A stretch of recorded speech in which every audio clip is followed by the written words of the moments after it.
Tuatahiranga mihi nui kia koe, Mayor Tenby Powell. Thank you for making time to speak to us this morning. How are you? Morena, I'm well. Morena, Pika, and good morning to everyone in Ngāti Ranginui. I'm good, thank you. I'm okay.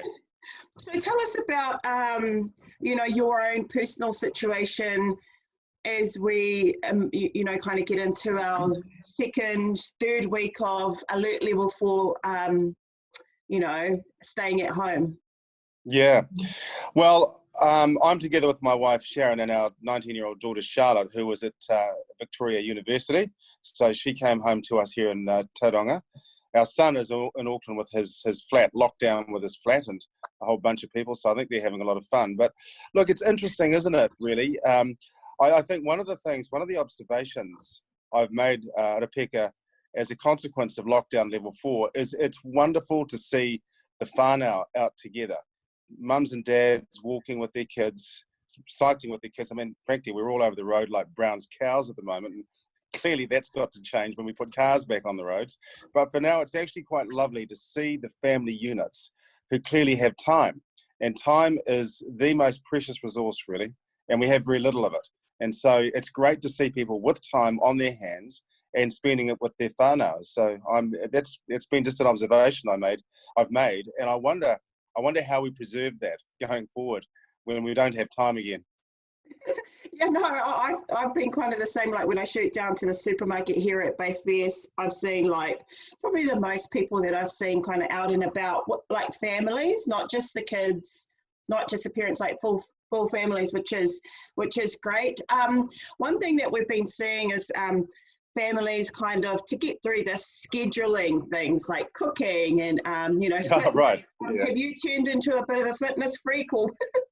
Well, look, I was determined to drop the 5 kilograms that I put on post the election, and I'm getting there slowly but sure. I'm getting fitter, that's for sure. In fact, if I look at my diary, I've got a 10K run slotted in straight after this and before the day gets crazy busy again with never-ending Skype and Zoom calls. So I am going to get out and go for a run. My daughter is baking actually, and as she is baking, I'm eating it as fast as she's baking it. So that's got to stop. Moving into your mahi, so in terms of our council, kaimahi, the employees, everyone that works in the council, your role as mayor, are you an essential worker and what's the working arrangement there? So I chair, I think the best way to answer that is I do have permission to travel, but I'm doing it very judiciously. In fact, at the moment, hardly ever. I chair the thing called the CDEM, which is the Civil Defence Emergency Management Group for the wider Bay of Plenty. And, from the CDEM, we have, and this is every region has one of those around New Zealand. And then sitting under that are these things called the EOCs, the Emergency Operations Centres. We have 5 in the wider Bay of Plenty. And when a civil emergency of this level is struck, really everything flows through the civil defence network. So councils, territorial authorities per se, must keep going with all the core services. So the 3 waters, making sure that the rubbish is collected, all those really important core services. But in terms of support to the wider community, it does then defer to the civil defence structure. So we've been really busy in the first instance on our, other than general help and getting organised for an unprecedented, disaster, making sure that our homeless population are looked after and put into units. And that has happened in the main now, because displaced communities of any sort are very vulnerable, need to be looked after at a level which is, is safe for them. So they're put in their bubble, but at the same time, we're not getting community outbreak as a consequence of their movements having been uncontrolled. And also our elderly, those sort of 70-plus-year-olds and older, who are feeling disconnected, who may live independently, so they're not in one of the villages, and they need help. They need help to shop. They need help to understand what's going on. They may not have access to the newspapers or online news. Really important that they're looked after and that we are ensuring that this particular group, are feeling cared for and most particularly getting shopped for. Was there, as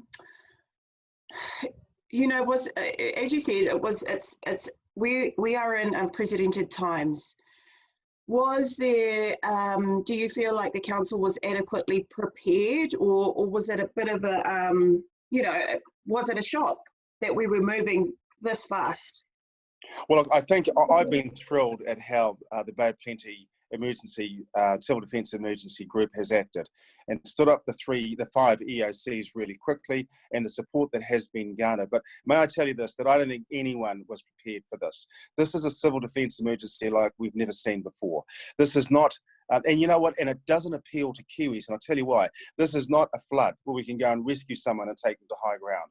This is not an earthquake where we can take rubble off people and give them CPR and make sure they're looked after. This is stay home, stay safe, stay in your bubble, do as you're told, and we'll all be fine. Now, Kiwis aren't good at that, but we have been amazing. I mean, we're high-spirited, courageous, people who want to get in and help people in the main. And what we've been told to do goes really against the grain, which is stay home and do as you're told. But we are doing it. And I don't know if you read the Washington Post this morning, the headlines are just phenomenal for New Zealand. And I'll just read them to you if I can find them in a big hurry. But it says, the Washington Post reporting a triumph of science and leadership. New Zealand are not just flattening the curve, they're squashing it, which is just a fantastic international headline to read for New Zealand. And I would hope that, there is talk, central government are talking about the fact we may only be in lockdown for 2 more weeks. And if we do continue to lock down, stay in our bubbles, stay safe, look after each other, we may well, in fact, be out of this in 2 weeks' time. Fingers crossed. Yeah. Mayor Powell, has the council been working alongside iwi to prepare communities, and especially our Māori communities, for this and during this time? Well, I've tried to stay in touch as much as possible with the chief executives of iwi. We have reached out to say that we are absolutely here to support iwi needs as much as anyone else, and we recognise that the whānau relationship between iwi and hapu is quite a bit different to that of Pākehā, and that you have a very organised environment and that support is mutually given, and I'd hate to think that level of isolation occurs within iwi, and as it does in some cases within Pākehā. So we are absolutely here to help. I've particularly stayed in touch with Pārā Stanley of Ngāti Ranginui, who I know very well indeed. I mean, he's an ex-Navy guy, I'm an ex-Army guy, so we've known each other for a long time. And he's given me a bit of a steer on where we can help and what other iwi may need specific help of a specific nature, again, which would run through the Civil Defence Network and not via TCC or the Western Bay of Plenty District Council. In terms of the council's council kind of assisting police and civil defence in terms of monitoring whether or not people are kind of abiding by the Alert Level 4 guidelines, is there a relationship there, or do you know if people are breaking the rules, or do you get those kinds of kōrero? So firstly, the level of interagency cooperation between the councils, between central government agencies like MSD and HUD, the Housing and Urban Ministry of Housing and Urban Development, the DHB and the police has been phenomenal. And this has been, I think, we will look back in time and say a lot of the success we've had here in New Zealand around adhering to central government leadership has been because of interagency cooperation. It's been extremely good. From a Tauranga moana point of view, I've been thrilled at how people have generally behaved themselves. Look, there's always one or two which are going to flout the rules. There are always one or two which say, oh, this is a complete load of nonsense. Conspiracy theories through the roof. We don't have to worry about this. We can go and do what we want. We can't. Okay, this is a very, very serious event that we've got in our hands, and it is much better. I agree with the government entirely. It is much better to take a short-term hit rather than a long-term lag. And, if we don't lock down in the short term, we won't have an economy to worry about too much in the long term. So if we can get out of this in 2 weeks, and I know it's going to be devastating for some people, for some businesses, but the sooner we get back to work, to get the economy going, to preserve jobs and to save livelihoods, the better this will be. So the short, sharp option is by far the best as far as I'm concerned. In terms of jobs, I know obviously the cruise ship industry is a big industry here in Tauranga. Uh, I mean, I can't, I really think about those tourism operators out there that obviously are going to take a big hit and and have quite an uncertain future. What's your thoughts on that? Well, look, SMEs generally, small to medium enterprises or small business, is the backbone of New Zealand. And there is no doubt that hospitality and tourism operators are going to take a big hit.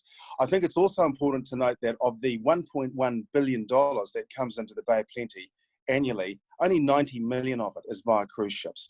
So while we are missing the cruise ships, I know it's great to see them parked down at the Port of Tauranga, that big white billboard saying that this is a great place to be and tourism's alive and well.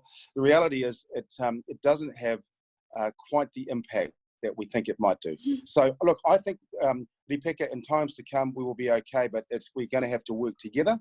We're going to have really good plans. I'm thrilled to see the government really applying financial support to those particular people, those particular groups and those industry sectors, including small business, who need it today. I mean, at the end of this, we may end up going, we may end up having we will have a very different balance sheet to what we've got right now. That 20% GDP to revenue ratio may go to 50% and beyond, an extra 100 million plus of debt.